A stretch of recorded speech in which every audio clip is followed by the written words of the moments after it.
早起，卫生福利部部长邱泰源去立法院针对世界卫生大会 （WHO） 做报告，也毋过哦，调查立委是愈关心最近咱国内生理实验水欠缺、护理师欠人，造成病院关病床的问题哦。邱泰源是表示讲，病院会关病床的原因是真多，因一定会去了解，嘛会协助病院来解决问题。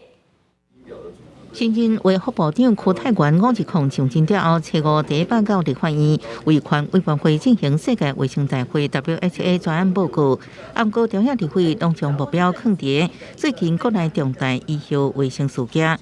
有立委批评，输液大厂永丰化工因为违反药事法，互小署命令停业了后，造成病院手术、西药知识爱用的生理盐水等输液大欠费。 卫福部监测病第10爱负责任。一家药厂出问题，但是全国都缺货，那署长是不是表示说，其他的医院、其他的药厂也不愿意用同样的价格来供应？另外，受护理师诊疗报告影响，最近1年来病院拢有关窗条，影响民众就医的权益。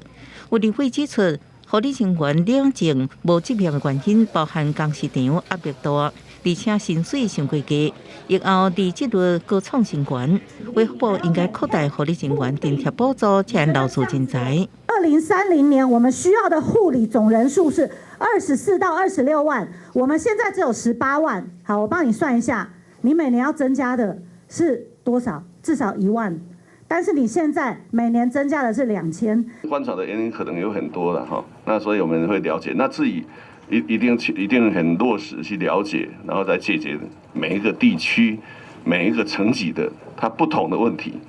卫福部强调，今年5月甲去年同期比起来，病院护理人员增加800多人，病院总病床数也增加1800多床。今年3班护病比新制上路了后，卫健部启动3班轮值夜班护理人员直接奖励，希望吸相关科系毕业生投入病院。记者综合报道。